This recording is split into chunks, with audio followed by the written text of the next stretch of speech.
Salut les gens, c'est Rice4, on se retrouve pour une nouvelle vidéo aujourd'hui et encore toujours sur Microsoft Flight Simulator 2020. On est du coup en planeur, je me suis dit allez on va refaire une petite vidéo de planeur. Alors bon, la dernière a pas forcément plu, mais je me suis dit voilà, dans la continuité un petit peu vous expliquer, parce que je sais pas si j'ai vraiment tout bien expliqué dans la première vidéo, donc je me suis dit je vais en faire une deuxième. Le but aujourd'hui c'est de tester un petit peu le vol de planeur en montagne. Donc là on est sur l'aérodrome d'Albertville hein, qui est en Savoie ou Haute-Savoie, j'ai un doute maintenant. Enfin dans le 74 en tout cas. Donc logiquement je dirais la Haute-Savoie. Voilà, que dire de plus? Bah écoutez, on va déjà se préparer. Alors je voulais vous montrer quand même deux trois choses avant de démarrer. Donc ça va se passer ici dans la météo, parce que bon c'est vrai que j'ai déjà tout pré-réglé avant. Ici je me suis mis une météo spécifique, alors je vous mettrai le lien dans la description, pas de crainte là-dessus. C'est des météos qui sont faites spécifiquement pour le planeur.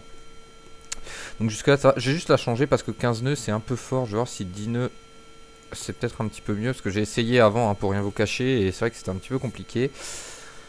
Tac tac tac, niveau moyen du sol, je sais pas si, ok. Je comprends pas trop comment ça se passe pour le vent, mais voilà. Bon, écoutez, on va pas tout toucher, mais voilà. En tout cas, vous savez que vous pouvez avoir des météos là, spécifiques, des pré-réglages, et c'est hyper pratique quand on fait un peu de planeur. Deuxième chose que je voulais vous montrer, j'ai trouvé cette petite option là qui est un petit peu cachée en bas à droite, qui permet de voir voilà justement les flux thermiques. Donc écoutez, on va essayer de l'activer, voir si ça nous aide vraiment ou pas. Donc là, je fais mon petit geste de gouverne pour demander le décollage. Donc comme dit, hein, c'est là toutes les petites flèches vertes. Je sais pas si vous les voyez, si vous les verrez bien à l'écran, mais en tout cas il y a plein de petites flèches vertes qui nous permettent de savoir un petit peu où va le vent, etc. Donc là visiblement j'ai l'impression qu'on est face au vent à peu près. Voilà donc le but, le but, bon c'est déjà de voir un petit peu comment se passe le planeur en montagne. Donc ça déjà c'est un premier objectif. Après voir un petit peu la vallée d'Albertville là. Pour ceux qui connaissent pas trop Albertville, hein, c'est une ville dans laquelle il y a eu il a un petit peu galéré à décoller là. C'est une ville dans laquelle il y a eu les JO d'hiver. Alors je sais plus en quelle année, j'ai pas assez de mémoire pour ça, malheureusement, je suis désolé. En tout cas voilà, c'est une ville qui a accueilli les Jeux Olympiques d'hiver, on va y arriver. Et qui se situe donc normalement en Haute-Savoie, enfin dans le 74. Comment je sais ça? Bah, tout simplement parce que j'ai de la famille là-bas, donc c'est vrai que j'y ai passé et j'y passe de temps en temps des vacances, principalement d'été parce que je suis pas trop hiver. Il est où l'avion là? Vas-y, c'est moi où il galère un petit peu à monter là, notre remorqueur là.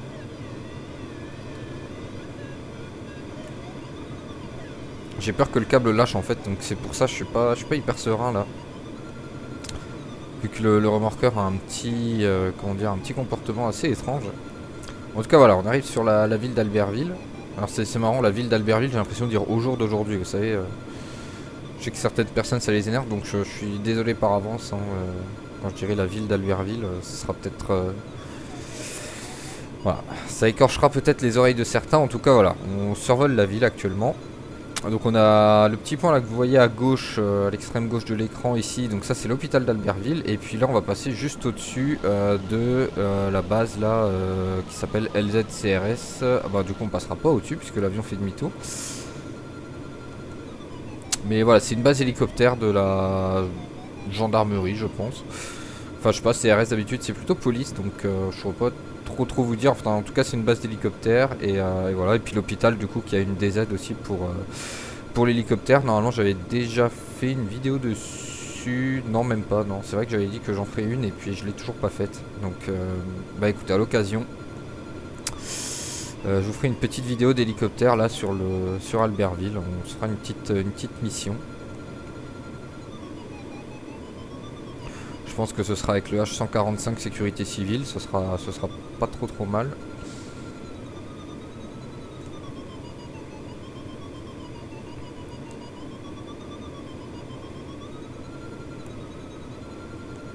Alors là je vais attendre qu'on soit bien dans le... Vous voyez là tous les flux thermiques là. Je vais attendre qu'on soit bien dedans et puis je pense qu'on se fera un petit lâchage ici. Essayer de voir un petit peu comment ça se passe. D'ailleurs je crois que j'ai pas montré mon train d'atterrissage. Ouais exact, ok. Voilà qui est fait, déjà une bonne chose de faite. Alors je me suis remis un petit peu aussi au planeur sur FSX. Je crois que dans une précédente vidéo je vous parle un petit peu de FSX, donc je me suis remis un petit peu à FSX dernièrement. Alors du coup j'étais pas avec le joystick que j'ai actuellement, j'étais avec le Logitech Extreme 3D Pro. Et ouais, honnêtement, bon, je sens quand même largement la différence, hein, on va pas se mentir. Bon écoutez, il fait demi-tour, je vous propose que nous on le lâche ici. On essaye de se diriger un petit peu dans le flux thermique là, essayer de grimper un petit peu. Et puis dès qu'on aura assez d'altitude, essayer de retourner vers Albertville.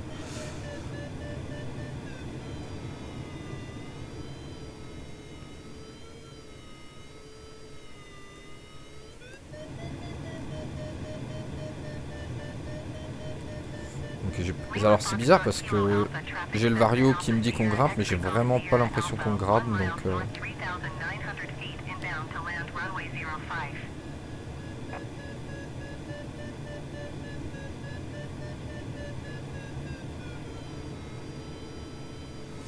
ouais, puis ce qui est difficile en fait avec le vol en montagne, désolé, je me tais un petit peu quand la radio parle parce que j'ai peur que ça fasse des, enfin que ce soit compliqué de tout entendre, mais ouais, du coup ce qui est compliqué avec le vol en montagne, c'est qu'on n'a pas vraiment le repère de l'horizon. Donc ça c'est vrai que c'est très déroutant, je vous l'ai expliqué dans une vidéo là sur l'hélicoptère il n'y a pas longtemps. On était du côté de Chamonix et c'est vrai que bah, en planeur là où on a vraiment du coup pas du tout d'instruments, c'est vrai que ça devient très vite très compliqué.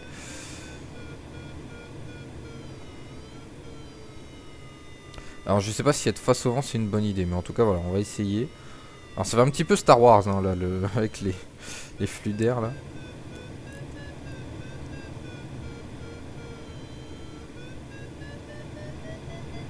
Ah bah écoutez, visiblement ça a l'air pas trop mal. Alors j'ai pas trop l'impression que l'Ultimate grimpe énormément, mais en tout cas le Vario a l'air de nous dire que c'est pas trop mal. Enfin vous voyez, je dis ça, il suffit que je dise ça pour que ça s'arrête, mais... Si déjà on arrive à maintenir l'altitude, c'est déjà pas mal, hein, honnêtement. Le but c'est juste de voilà, faire un petit tour à Albertville, de vous montrer un petit peu la vallée d'Albertville.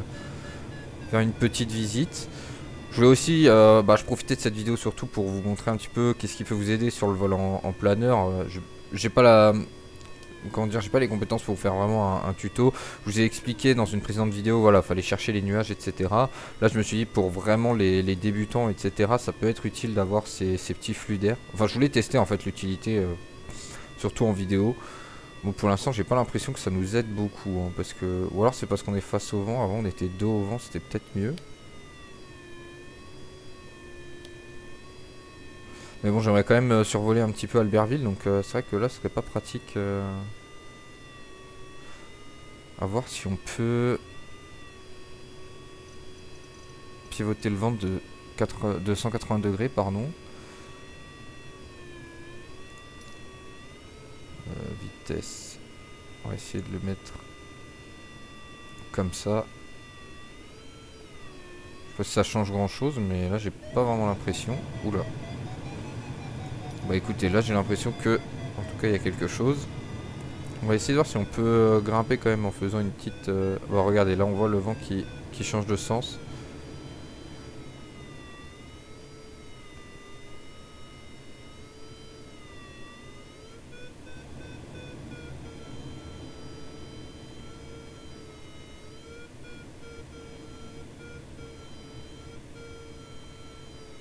Bon écoutez, on va essayer de faire un petit cercle quand même, je dois essayer de voir, mais bon j'ai peur qu'on perde trop d'altitude et qu'on puisse pas vraiment faire le tour d'Albertville, ce qui m'embêterait un petit peu à vrai dire, mais bon.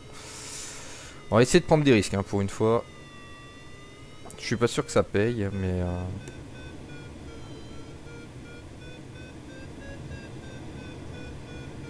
Bon, écoutez, pour l'instant on a l'air plutôt stable, ni on gagne ni on perd de l'altitude, donc... Enfin quoique j'ai l'impression qu'on en perd quand même un petit peu, mais bon.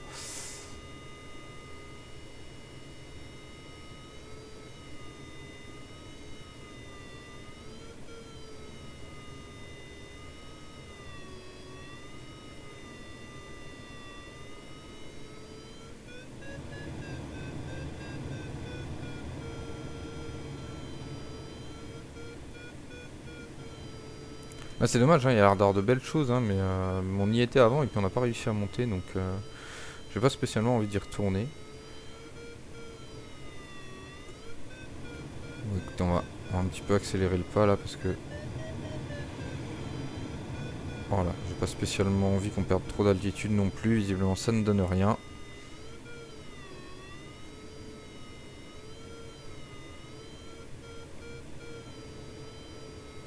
Alors, faut savoir qu'il y a un petit planeur aussi. Ça peut aider les débutants avec un petit moteur. Là, je sais plus, j'ai le LG 8S, quelque chose comme ça. Enfin bref, vous verrez, il y en a un autre. Il se termine par Neo, le nom, j'ai plus le nom en tête. Et ça peut être pas mal en fait pour ceux qui veulent commencer le planeur. Comme ça, vous avez un moteur d'appoint en fait qui peut vous permettre de rejoindre d'autres flux ascendants là. Donc ça peut être un bon compromis, je pense, pour les débutants en tout cas. Est-ce que j'ai l'impression que je suis toujours mal centré par rapport au siège. Ouais, je sais pas ce qui se passe, bref, c'est assez étrange. Pourtant, c'était la vue par défaut, hein, mais voilà. Bon, du coup, si on va là, donc là, vous voyez l'hôpital d'Albertville, là, qui est un petit peu en dessous de nous, un petit peu sur notre droite, là. Avec, du coup, là, on a la DZ, hein, juste ici. Et puis là, on a l'ancienne DZ, qui était sur le... Ou la nouvelle... Non, ça, c'est la nouvelle DZ qui est sur le toit. Et puis là, ça, c'est l'ancienne DZ qui était au sol, celle que je vous ai montrée. En fait, au départ, ils avaient une DZ au sol. Maintenant, ça a été transformé en parking. Enfin, en parking. Ils ont laissé la DZ, mais les gens l'utilisent pour mettre leur voiture. Et ils ont fait une DZ surélevée hein, sur un... Enfin, vous voyez quoi, sur les structures métalliques. Je pense que là-bas, voilà, on doit avoir le Mont Blanc là-bas, ou en tout cas la chaîne du Mont Blanc. Puisque j'ai vu Megève, donc on est pas très loin du Mont Blanc normalement. Petit raccord avec l'ancienne vidéo. Voilà, et là on a une autre vallée qui continue en fait. Et moi, il faut savoir que sur FSX, en fait, j'évolue souvent dans cette vallée parce qu'il y a 2-3 trucs sympas à faire ici. Donc voilà, mais bon, ça ce sera le sujet d'une autre vidéo, je pense, en hélicoptère. On essaiera de se faire un petit tour. Je vais voir si j'ai le courage, peut-être que je la tournerai après. On va essayer de voir si on se rapproche des montagnes, qu'est-ce que ça fait. Parce que je sais que sur FSX, il disait que le long des montagnes, on avait des gros flux ascendants qui faisaient comme des vagues comme ça. Et du coup, ça pourrait être sympa de choper ça. Et puis on va retourner tranquillement aussi vers l'aérodrome. Donc là, voilà. Là, on a une belle vue là sur toute la vallée.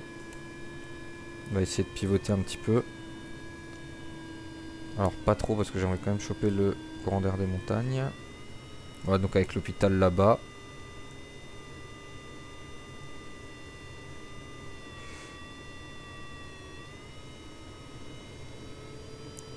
Oula, et on est vachement proche de la montagne en fait là. On passe... non ça va, on passe loin quand même avec l'aile. Ouais.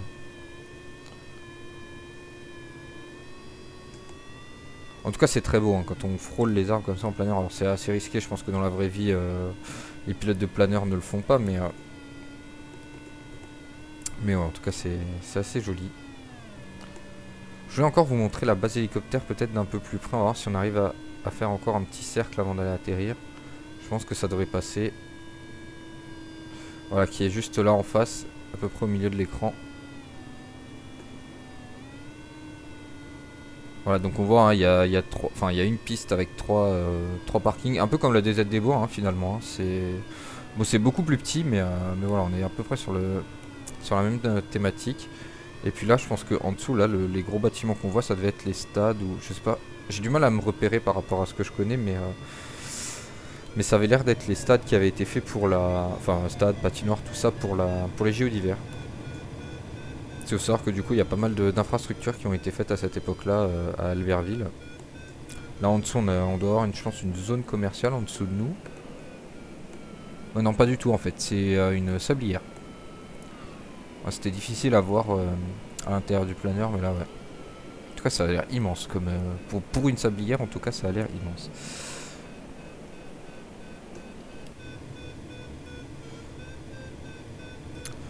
Bon écoutez on a un petit peu descendu depuis tout à l'heure mais finalement on est resté plus ou moins stable. Je trouve que c'est... Voilà. Bon après... je suis pas fan forcément. Enfin par rapport à ce qu'on avait fait sur Absheim là dans la première vidéo de planeur. Personnellement je pense que je préfère quand même le pas montagne on va dire. Donc là bon on va faire... Vu qu'on est assez haut je propose qu'on fasse un petit tour de piste. Ça mange pas de pain. Comme on dit. Voilà vous allez vous retrouver avec des expressions des années 50. Je suis désolé pour vous mais...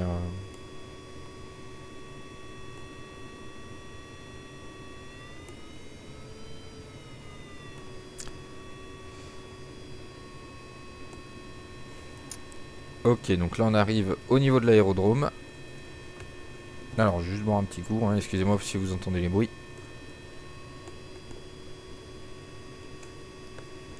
Voilà, petit goutte de café. Je pense on est clairement au-dessus de la piste en fait. Ouais. En fait, c'est difficile en planeur finalement de voir. C'est vrai qu'on n'a pas beaucoup de visibilité, hein, tout compte fait. Je pensais que ce serait. Donc pour faire un tour de piste, c'est un peu embêtant là. On va essayer de. Ah, mais le problème c'est que si on penche, voilà quoi, on braque. Ok, bon bah déjà il n'y a rien sur la piste.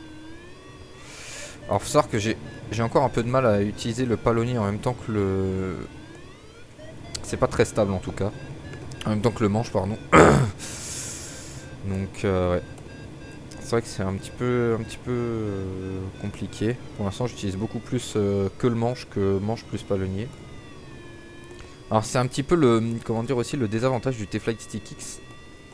C'est que on va dire la force nécessaire pour l'axe, enfin, on appelle ça l'axe Z, mais l'axe du palonnier, puisque j'ai pas de palonnier, hein, je le fais avec le stick. Le problème c'est qu'il est calibré vraiment sur la force max du joystick, et vu que moi je suis souvent plutôt au minimum, c'est vrai que j'aurais beaucoup plus de force finalement pour rotationner, on va dire, le joystick que pour le pencher à droite ou à gauche. Donc c'est vrai que c'est un petit peu dur de conjuguer les deux mouvements. Après bon, je pense que c'est une question d'habitude, hein, mais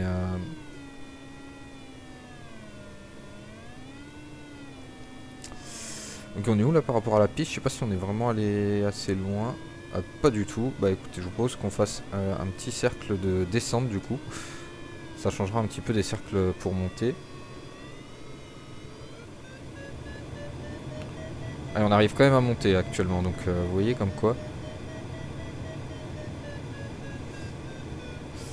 Mais je pense que en fait ce qu'il faut c'est que les ailes fassent face, c'est un peu...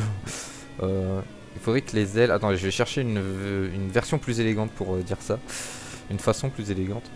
Il faudrait que les ailes soient face aux flèches. Je sais pas si je me suis fait comprendre, mais... ouais, on va sortir les aérofreins là. J'ai sorti le train d'atterrissage déjà. Mais en fait, je pense que si les ailes elles font pas clairement face à ces flèches, à mon avis, l'incidence en fait sera pas à votre avantage. Dans le sens où, à mon avis, ça vous fera pas forcément monter. Mais bon, j'ai du mal à comprendre. Je croyais que c'était mieux fait sur FSX. Sur FSX, le planeur est beaucoup plus simple. Alors, faut savoir qu'au début, j'aimais pas du tout le planeur parce que j'y arrivais pas sur FSX. Et en fin de compte, bah maintenant je suis en train de vous dire que finalement c'est hyper simple sur FSX et que ouais, j'ai un peu plus de mal sur MSFS 2020.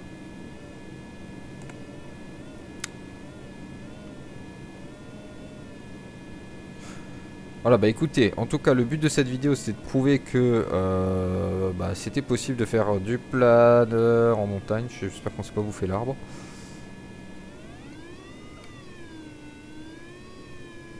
Allez, voilà, nickel. Ouais, donc voilà, grosso modo, on en est là. Donc là, on est en train d'atterrir à Albertville. Et on a réussi à garder le planeur à plat. Hein. Regardez, il a même pas touché. Ni à droite, ni à gauche. Propre, hein. Ouais, on n'est pas trop mal. Hein. On n'est pas trop mal. Je suis plutôt fier de moi. Là, on l'a sur le point d'équilibre. Ah, ça y est, là, il penche par contre. Ouais, bon, voilà, voilà. Là, c'est parce qu'on a fait un petit coup de tête et ça a changé le centre de gravité. Bref, blague à part, voilà. Bah écoutez, on a... Alors, j'ai juste... Ouais, même quand on sort, on a toujours le petit bruit. Bah écoutez, j'ai juste arrêté la batterie. Qu'on puisse s'entendre parler. Secteur de batterie. Bon, bah visiblement, voilà, c'était celui-là. Ok, continuer, voilà. On continue quand même à afficher un petit peu ces belles montagnes. Oui, donc écoutez, bah... Moi, je suis pas forcément convaincu par le vol de planeur en montagne. C'est pas quelque chose que je referai. Je préfère largement l'hélicoptère, quitte à être en montagne. L'ULM, j'avais déjà essayé, hein, pas forcément dans une vidéo, mais juste comme ça, c'est pas trop mal. Par contre, ce que j'aime bien et ce que je ferai comme vidéo, c'est une vidéo sur les altiports, Courchevel, etc. Alors, moi j'en faisais énormément sur FSX. J'avais téléchargé je sais pas combien d'altiports. Une pelletée. Faut savoir qu'il y a des altiports qui sont très connus comme celui de Courchevel, puisqu'il y a une mission spécifique justement sur MSFS 2020 que je tenterai sûrement de faire dans la vidéo sur les altiports, mais qui sera peut-être d'ailleurs un peu plus long, qui sera peut-être sur un format d'une demi-heure à peu près, une demi-heure 40 minutes. Mais ouais, c'est un projet que j'ai de faire la découverte des altiports. Et donc ouais, essayer de retrouver cette mission là, le défi d'atterrissage à proprement parler pour le faire en live. Voilà, donc ça c'est des choses que j'aimais énormément sur FSX et que j'aimerais partager sur MSFS 2020. Et donc comme je disais, il y a des altiports donc très connus comme celui de Courchevel ou celui de Megève, celui de Méribel, celui de Val Thorens, et voilà, bon c'est un peu tous ceux que j'ai en tête. Mais il y en a des beaucoup moins connus. Là j'ai pas forcément les noms en tête. Mais avec des pistes en terre, pas forcément des pistes en dur quoi, en macadam ou en bitume, enfin vous m'avez compris. Mais vraiment voilà des pistes un petit peu secondaires. Et je pense que ça peut être sympa si un jour je tourne des vidéos sur FSX de vous faire découvrir au moins un altiport comme ça. Mais après pareil, c'est que sur FSX, malheureusement ils sont pas disponibles sur MSFS 2020, donc ce sera pas tout de suite. Voilà, en attendant, écoutez, j'espère que cette vidéo vous aura plu. Donc petit rappel, hein, ici je vous mettrai un lien pour télécharger donc tous les packs de météo, là, les SSC 2. Tout ça, donc ça c'est des météos custom qu'on peut télécharger sur flightsim.to, qui sont aussi disponibles dans le menu principal. C'est juste que là je passe par ce menu parce que voilà, je vous ai pas montré le menu d'avant. Mais voilà, on garde les météos là, et puis en plus on a plein de météos qui sont faites vraiment exclusivement pour du planeur. Je vous déconseille de les mettre quand vous faites de l'avion, de l'hélico, etc. parce que c'est très perturbant, c'est du vent qui est assez fort, assez amplifié pour justement aider en fait au planeur. Après voilà, il y a des choses un petit peu pas mal, je trouve. Je sais pas si voilà, vous voyez, on a un petit peu plus sombre pour ceux qui veulent. Qu'est-ce qu'on a d'autre? On a du clear sky mais avec du vent. Alors ça peut être sympa parce que là du coup vous avez zéro nuage, et puis pourtant vous avez quand même, attends, je vais vous réafficher voilà, les petites flèches là. Vous voyez, on a quand même 2-3 phénomènes thermiques, donc ça peut être sympa pour ceux qui veulent vraiment profiter du paysage. Là vous avez la meilleure des météos quoi.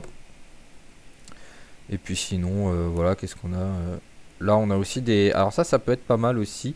C'est des vents tournants en fait, donc ça permet d'avoir un peu comme un phénomène aléatoire. Et donc ça, je pense que ça peut être pas mal aussi. C'est vrai qu'on aurait pu essayer ça. Bon, maintenant c'est un peu tard, mais voilà. Donc ça, c'était la petite présentation pour les aspects météo. Voilà, j'espère que ça vous aura plu. Comme dit, le lien sera en description. En attendant une prochaine vidéo, prenez soin de vous, prenez soin de vos proches, c'est important. Et à très bientôt. C'était Race4. Salut.